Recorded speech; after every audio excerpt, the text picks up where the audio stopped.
আমার কথা হলো কি যে ওনারা একটি উদ্দেশ্যকে সামনে রেখে সমতার জন্য করেছেন, নারী পুরুষ উভয়ের মধ্যে সমতা থাকবে এবং সেটাতেই মনে করেছেন যে নারীদের অধিকারকে আরো বেশি বেগবান বা তারা আরো বেশি অধিকার ভোগ করতে পারবেন।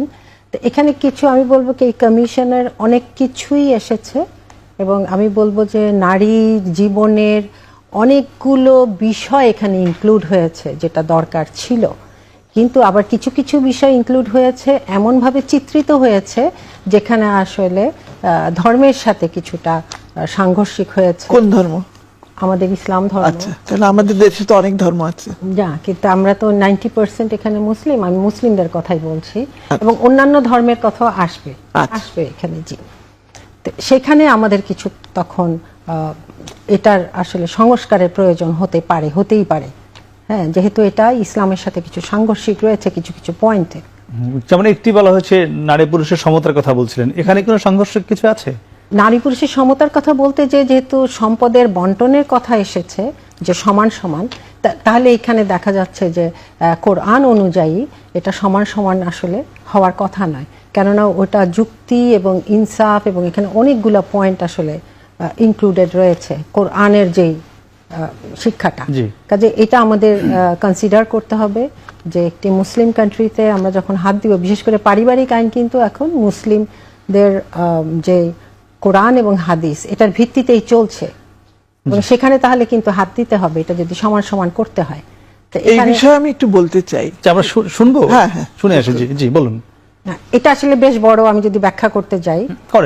হ্যাঁ, প্রথমত আমি বলবো কি যে এই রিপোর্টের অনেক জায়গায় মনে হয়েছে যে পুরুষরা যেন আমাদের প্রতিদ্বন্দ্বী। এটা নয়, আসলে ইসলামের দৃষ্টিতে নারী এবং পুরুষ উভয়ে কিন্তু পরিপূরক, একজন আরেকজনের সাথী।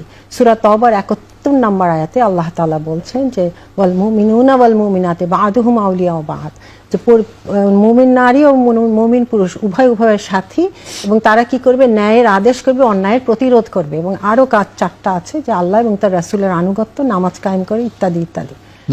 এই কাজগুলো করবে কিন্তু তারা সাথী হয়ে।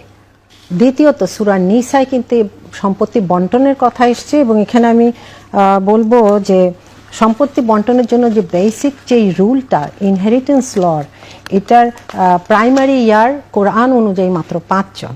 সেটা হলো মৃত ব্যক্তির স্বামী বা স্ত্রী, তার কন্যা, তার পুত্র, তার পিতা এবং মাতা। এই 5 জনকে খুঁজবে একজন মৃত ব্যক্তির সম্পদ এবং সেখানে কন্যা এবং পুত্র এবং কন্যার শেয়ার আল্লাহ তাআলা নির্দিষ্ট করে দিয়েছেন। এমনভাবে নির্দিষ্ট করেছেন ওই আয়াতটি কিন্তু কাতি বা ডেফিনিটিভ। এই ডেফিনিটিভ আয়াতকে কিন্তু আমরা সংস্কার করতে পারি না। এটা যদি কেউ ব্যক্তিগতভাবে সম্পত্তি বন্টন নিজেরার মধ্যে অ্যাডজাস্ট করে সেটা কিন্তু ভিন্ন, কিন্তু যেমনটা করছে এখন অনেকে। না, নিজেরা করলে আমি সেটাই বললাম, কেউ বলেছেন যে ওখানে কোনো নিষেধাজ্ঞা নাই। না, নিজেরা করলে তো সেটা আইনের মধ্যে গেল না, আইনের আওতায় পড়লো না। আমি বলছি যে এটা কোরআনের ওই আয়াতটাতে আমরা হাত দিতেই পারবো না, বিকজ ইট ইজ ডেফিনিটিভ। আবারও রিপিট করছি, এটা কাতি আয়াত এবং এই আয়াত অনুযায়ী যার যার শেয়ার সে সেটাই পাবে।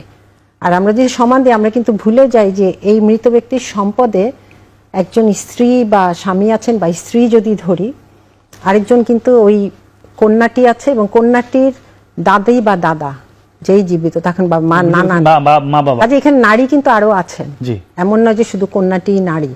কাজে ইসলাম আসলে সবার মধ্যেই এই সম্পদটা বন্টিত করেছে এবং আমি মনে করি যে এটার পেছনে আমাদের বুঝতে হবে যে এটা আমাদের জন্য অনার্জিত সম্পদ। এটা আমি কিন্তু নিজে অর্জন করিনি এবং আল্লাহ তাআলা আমাদেরকে এই সুযোগ দিয়েছেন বলে আমরা কিন্তু এটা পাচ্ছি। একসময় যেটা রাইট টু লাইফ ছিল না মেয়েদের। হ্যাঁ, এবং আরেকটি ব্যাপার হলো কি আমি এখানে উল্লেখ করতে চাই যে আমি বিশ্বাস করি যে এটা এমন একজনের কাছ থেকে এসছে এই আইনটা সম্পত্তি বন্টনের, তার উইজডমটা অনেক অনেক বেশি। ইটস লাইক পৃথিবীতে যত ট্যালেন্টেড মানুষ আছে, আমি হার্ভার্ড ধরি, MIT ধরি, যারা আছেন পূর্বে, যারা জন্ম নিয়েছেন, পরবর্তীতেও যারা আসবেন, তাদের প্রত্যেকের উইজডম আর নলেজগুলোকে, ওই মাথাগুলোকে একসাথে করলে যত নলেজ আর উইজডম হবে আল্লাহ তাআলার নলেজ এবং উইজডম তার চেয়ে অনেক বেশি। এই বিশ্বাস নিয়ে আজকে আমি এখানে। আবার আপনি ধর্মের কথা বলে আবার আপনি অন্যদেরকে সেই সুযোগটা দিতে চাচ্ছেন না, সেটা তো সঠিক না। না না, ধর্মের কথা বলে এখানে অন্যের সুযোগ না দেওয়াটা নয়, এখানে ধর্ম যেটা আছে সেটা জানানোটা আসলে আমার কর্তব্য, যেহেতু আমি এই ধর্মকে ভালোবেসে কথা বলছি। এখন আপনি যে অন্য দেশের কথাটা বললেন, ইউএসএ অর আমেরিকা, সেখানে কিন্তু সম্পত্তি বন্টনও খুব ঝামেলার। যেমন ধরেন আগে যেটা দেখেছি আমরা, হয়তো জাস্ট প্রথম চাইল্ড যে সে পেত, অথবা শুধু স্ত্রী পেত, এরকম কোনো বাঁধা ধরা রুলস ছিল না। তো এরকম রুলস ছাড়া এখন যেটা 50-50 হচ্ছে, ওটার জন্য যদি আমরা যাইও, এটা অবশ্যই আমি বলবো যে এখানে তাহলে আমাদের আলেমদেরও মতামত নিতে হবে, যেহেতু আমরা একটু আচ্ছা, এটি আমি এই আপার কথাটা ধরে একটু জানতে চাই। আমি মালয়েশিয়া তো এস্টাবলিশ আলেম আছেন, Indonesia is a Muslim country. Fauzil, আমি একটু জানতে চাচ্ছি এই কথাটা ধরে আপনার কাছে যে এই যে বাংলাদেশের তো একটি বড় সংখ্যক মানুষ যারা ধর্মভীরু, নিশ্চিত আপনি, আমি জানি এটা, যারা যারা ধর্ম মেনে চলে, হ্যাঁ বেশিরভাগ, 5% এর উপর। যারা প্র্যাকটিসিং মুসলিম, সেক্ষেত্রে আপনার যে এই কমিশনের সদস্য আমাকে যে তালিকাটি রয়েছে, আপনারা যেটি প্রকাশ করেছেন যে 10 জন, মানে সেটিকে আপনার কাছে মনে হয়নি যে বড় একটি সংখ্যক যারা ইসলাম প্র্যাকটিস করে, যারা আলেম ওলামা, যারা জানে কোরআন হাদিস, তাদের একজন সদস্য এখানে রাখলে এখন যে সমালোচনারই হচ্ছে, একমাত্র কমিশন যেদিকে না এই পর্যন্ত ইউনূস সরকারের পর হয়েছে সংস্কার কমিশন, আপনাদের এটি শুধুমাত্র বাতিল চেয়েছে, আর কোনো সংস্কারের কিন্তু বাতিল চাইনি। তো সেই এই যে সংখ্যাটি হতে পারে, এই সংখ্যাটি মাথায় রেখে একজন যারা ইসলাম জানেন বা ইসলামী স্কলার নারীরা অনেক রয়েছে, এমন রাখা যেত কিনা? আমি সেটি একদম মনে করিনি। কেন সেটি? না, আমরা তো ধর্ম নিয়ে আমাদের কাজটা না, আমাদের কাজ রাষ্ট্রের কাছে প্রস্তাব রাখা। আমরা প্রথমেই বলে নিয়েছি, যেটা আপনি পড়ে শোনালেন, যে আমাদের হলো সর্বক্ষেত্রে সর্বস্তরে নারীর প্রতি বৈষম্য বিলুপ্তি এবং নারী পুরুষের সমতা অর্জনের লক্ষ্যে পদক্ষেপ চিহ্নিতকরণ।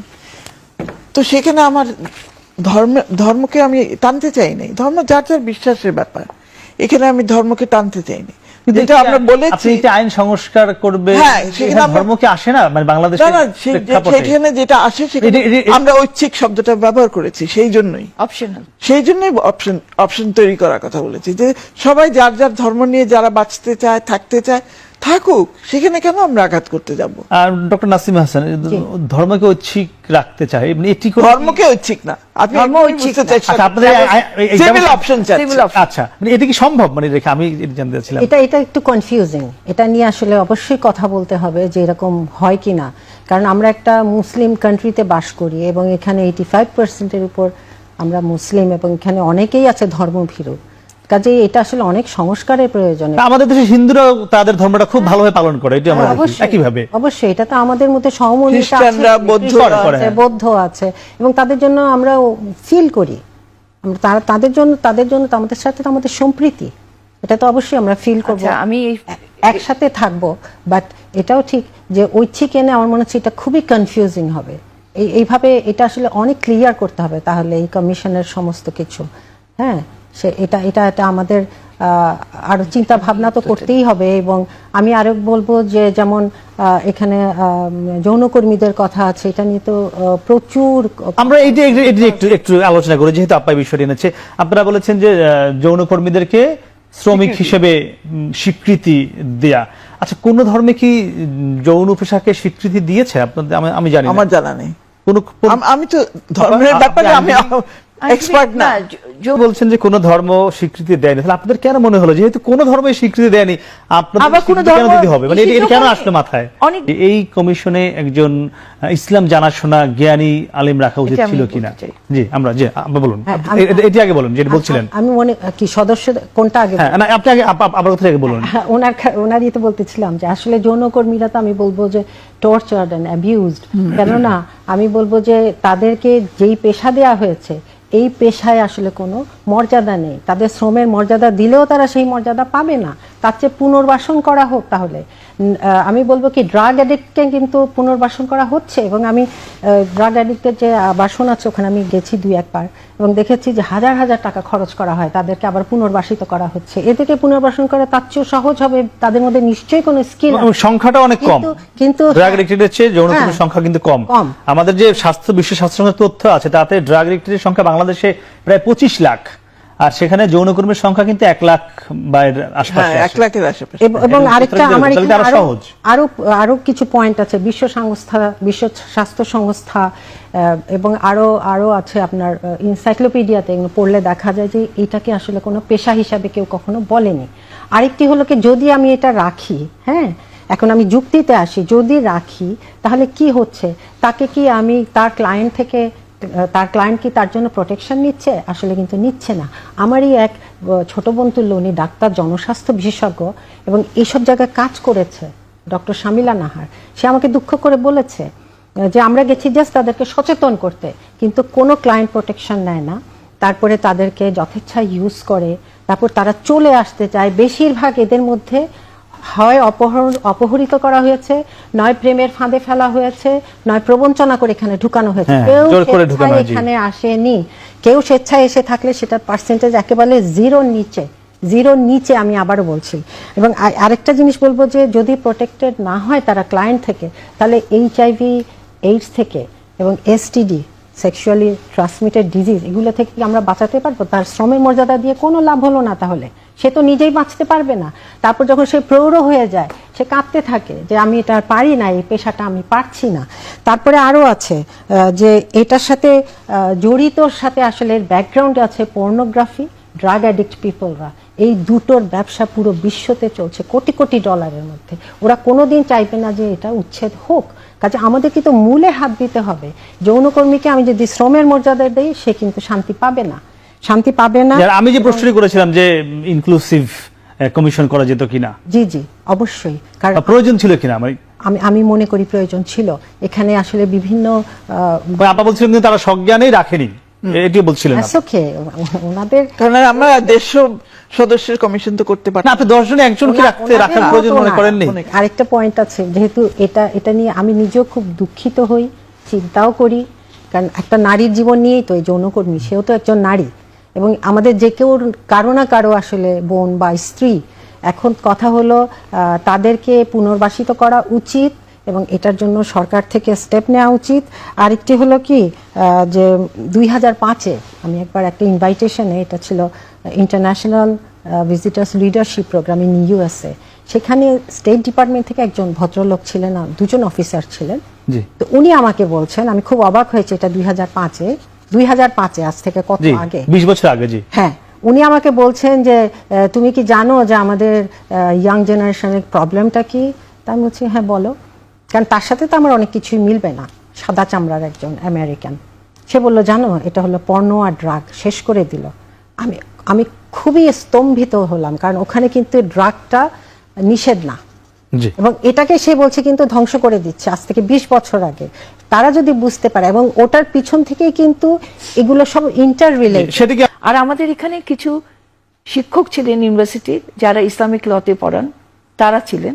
তো আমি যদি Dhaka university, one of the top most university বাংলাদেশে, সেখান থেকে যদি শিক্ষক একজন যিনি ইসলামিক ল পড়ান, আমি কি তাকে বিজ্ঞ ব্যক্তি বলবো না? জি না, আমি ওই যে ওনার কথারই তো বললাম যে আইন শৃঙ্খলার পরিস্থিতিও কিন্তু একটা বিশাল ব্যাপার এখানে। যে কোনো মেয়ে যে সে একটা লিগাল হেল্প নিবে, এটার জন্য কিন্তু কোনো ইজি না। আমরা হয়তো চোখের সামনে যা দেখছি, প্রত্যন্ত অঞ্চলে কিন্তু যখন মেয়েরা অ্যাবিউজড হয় বা ভায়োলেন্সের শিকার হয়, তখন কিন্তু তারা হয়তো অ্যাপ্রোচটা করতে পারে না। কিন্তু আমার এখানে প্রশ্ন হলো কি, ম্যারাইটাল রেপের সংজ্ঞাটা খুব জরুরি এখানে। যেহেতু ম্যারাইটাল রেপ আমরা বলছি, এটা সংজ্ঞাটা অবশ্যই খুব ক্লিয়ার করতে হবে, এক। আর দ্বিতীয়ত হলো যে নইলে এটা বিভ্রান্তি সৃষ্টি হবে, কেননা স্বামী এবং স্ত্রীর মধ্যে কি হয়েছে এটা প্রমাণ করাটাই খুব কঠিন। এটা প্রমাণ করা খুব কঠিন। সংজ্ঞা দিইনি তো। না আমি বলছি না, কিন্তু আপনাদের আমি বলছি যে এটা সংজ্ঞাটা জরুরি হয়ে যাবে। কিন্তু এই যে যেটা এখানে উঠে আসছে যে এটা তার বিরুদ্ধেই অস্ত্র হয়ে যাচ্ছে, তালাকটা মেয়েদের জন্য। কিন্তু ইসলামের শিক্ষা হলো যে বিয়েটা হবে সহজ, তালাকটা হবে কিন্তু কঠিন। এখন আমরা প্রতি পদে যদি রুল ভাঙে, এটা ইসলামের দোষ নয়, যারা এইভাবে প্র্যাকটিস করছে তাদের দোষ। আমরা এটা শুনতে চাই না যে আসলে তালাকের সত্যিকারের পদ্ধতিটা কি। এই যে গ্যাপ দিয়ে করতে হয়, বা রাগের মাথায় দেয়া যাবে না, মেয়েদের পিরিয়ড চলাকালীন দেয়া যাবে না, এটা আসলে কয়জনে মেনটেন করে বা কয়জনে জানে। বরং এই ইনফরমেশনগুলো সামনে আসুক, তখন দেখা যাবে। এবং মূলত আমি বলবো কি যে ইসলামের যত বিধান, যেহেতু বিধানটাই কিন্তু ইনডিরেক্টলি চলে আসছে এই কমিশন নিয়ে কথা বলতে, যে একটা স্ট্রাকচার আমরা চিন্তা করি, এই ফ্রেমের মধ্যে সমস্ত আদেশ নিষেধ সবকিছু সন্নিবেশিত আছে। আমি যদি ওইখান থেকে একটাকে তুলে বুঝতে যাই তাহলে কিন্তু সাংঘাতিক বিভ্রান্তি এবং কনফিউশন হয়, কারণ এগুলো একটার সাথে ইন্টার রিলেটেড। তারপরেও যেমন যৌনকর্মীর ওই জায়গায় আমি আরেকটা কনক্লুশন আনি, যে তাদেরকে যদি আমরা শ্রমের মর্যাদাও দেই, তাহলে দেখেন ওইটা মেনে নিয়ে দিচ্ছি যে সে অপহৃত হয়েছিল, সে ফাঁদে পড়েছিল, সে প্রবঞ্চিত হয়েছিল, তো এটা একটা মানে আমি বলবো একটা শাস্তিযোগ্য অপরাধ কেউ করে কিন্তু ওকে এই কর্মীটা বানিয়েছে। তার মানে ওগুলা তো বন্ধ করতে হবে না। করণীয় হলো এটাই যে এটা আসলে আমাদের অনেক যাচাই বাছাই তো অবশ্যই করতে হবে, এবং যেগুলো পয়েন্ট আমরা অ্যাড্রেস করলাম ওগুলোতে যেখানে আমাদের অনেক ভুল বুঝাবুঝি আছে এগুলোর অবশ্যই অপনোদন প্রয়োজন। এগুলো তো ভুল বুঝাবুঝিটা আমাদের ঠিকঠাক করতে হবে, কারণ আমরা তো আলটিমেটলি একটা দেশে বাস করি, বাংলাদেশেই বাস করি, এবং সেখানে সবারই যাতে বেনিফিট হয় এরকম জিনিসই আমাদের লাগবে, আইন কানুন সবকিছু। এবং আমরা মুসলিম হিসাবে মনে করি আমাদের ধর্মীয় আইনে কোনো পরিবর্তন, ধর্মকে বাদ দেওয়ার কোনো আসলে ধর্মকে বাদ দেওয়ার কথা বলা হয়নি। অপশনাল আপনার বলেছে। আপনি এখন পর্যন্ত আমি কি বলছি সেটা বুঝতে পারছেন না, চেষ্টাও করছেন না। অবশ্যই আমরা বলছি পারিবারিক আইন যেমনটা আছে তেমনটাই থাকবে। আমরা তার বাইরে একটা সিভিল অপশন চাচ্ছি, যারা নাকি পারিবারিক ধর্মভিত্তিক পারিবারিক আইনের বাইরে তাদের বিয়ে, তাদের সন্তানের অভিভাবকত্ব ইত্যাদি ইত্যাদি তারা যেন করতে পারে। এমন উদাহরণ কোন কোন দেশে আছে? এই যে আপনি যেটা কথা বললেন, বিশ্বের কোন কোন দেশে? আমি ঠিক জানি না, আমি আমার দেশ নিয়ে চিন্তা করি। আমি কোরআনের যে আইন যেটি বলা হচ্ছে সেখান থেকে তো তার বাইরে গিয়ে কিছু আপনারা সুপারিশ করেছেন, সেটা যারা ধর্ম পালন করে তারা কেন মানবে না? শুধু কোরআনের কথা উঠছে কেন? That is a very wrong thing. আমরা কোরআনের কথা উঠছে কেন? আমাদের দেশে 4টা ধর্ম লোক বসবাস করে, আরো বেশি থাকতে পারে। আচ্ছা, আরো বেশি ছোট ছোট ক্ষুদ্র জাতিসত্তা যারা, তারা আবার বিভিন্ন রকমের আমি সেটা সম্পর্কে বলতে যাচ্ছি না। আমরা সিম্পলি বলেছি যারা ধর্মভিত্তিক আইনের বাইরে বসবাস করতে চায় তাদের জন্য একটা অপশন তৈরি করা। কত শতাংশ আছে আপনার মনে হয় ধর্মভিত্তিকের বাইরে? জানি না, একজন না, তারা না জানলে আপনি সেদিকে কেন এত গুরুত্ব দিবেন? আমার প্রশ্ন এটা তো আপনার যেহেতু বাংলাদেশের আপনার কথা মতোই যদি আমরা বলি মুসলমান ধরি যদি 85%, হিন্দু আছে আরো 6-7% বা আরো বেশি থাকতে পারে, সেজন্য আইন তাদের ভাগ করা হবে, আইন কি ওইভাবে ভাগ করা হবে? তাহলে কি বিষয়টি আমরা সংখ্যাগরিষ্ঠতা উপরে সব। আপনাদের সুপারিশগুলো মানে একটু দেশকে অস্থিতিশীল করার জন্য তো আরো ইতিবাচক হিসেবে কাজ করতে পারে। হ্যাঁ, মানে আপনি তো যদি যেহেতু 95 থেকে 97% মানুষ কোনো না কোনো ধর্মের, তাহলে তাদের মতামত কি, তাদের চাওয়াটাই কিন্তু গুরুত্ব দেওয়া উচিত ছিল। সেজন্য তো সেখানে আমরা কোনো আঘাত করছি না, সেখানে কোনো ইন্টারফিয়ারেন্সই করছি না। আমরা বারবার বলছি ধর্মভিত্তিক আইন বাতিল করার কথা তো আমরা একবারও বলি নাই। না, বলেননি। ওটা থাকুক, কিন্তু তার বাইরে একটা অপশন তৈরি করেন। যখনই আপনি বলছেন সমতার কথা, সেটাই তো আপনার ধর্মের বাইরে চলে যাচ্ছে। আমি সেটাই বলছি, আমি আপনার এক্সাম্পল দিয়ে সেটাই বললাম। না, তো কি আমাকে সমতার বাইরে রাখে? মনে হয় না। তাহলে আমি একটু না, সমতার বাইরে না, আমি বলবো ইনসাফ ভিত্তিক সমতা। অবশ্যই সমতার বাইরে ইকুয়াল পেলে যে সমতা হয় তা নয়, কিন্তু এটা আমরা নিজেরাও বাস্তবে বিশ্বাস করি। আমরা একটা সমতা নিয়ে একটা আলোচনা করতে পারি। শিরিন পারভীন হক আমাদের সঙ্গে ছিলেন, ফাউজিয়া করিম ফিরোজ এবং ডক্টর নাসিমা হাসান, আপনাদের তিনজনকে অসংখ্য ধন্যবাদ। দর্শক, আমরা কথা বলছিলাম নারী বিষয়ক যে সংস্কার কমিশন, তাদের যে সংস্কারের প্রস্তাবগুলো ছিল সেগুলো নিয়ে। আমরা এখানে একটি বিষয়ে এসে সমাধান হলাম যে 433টি যে সুপারিশ তারা দিয়েছেন, এই সুপারিশের ভিত্তিতে যেগুলো নিশ্চয়ই রাষ্ট্রের জন্য ভালো, দেশের মানুষের জন্য ভালো, সেগুলো খুব শিগগিরই বাস্তবায়ন হয়ে বাংলাদেশ সঠিক পথে এগোবে ঐক্যবদ্ধভাবে। সে প্রত্যাশা আজকের মতো শেষ করছি। শুভরাত্রি।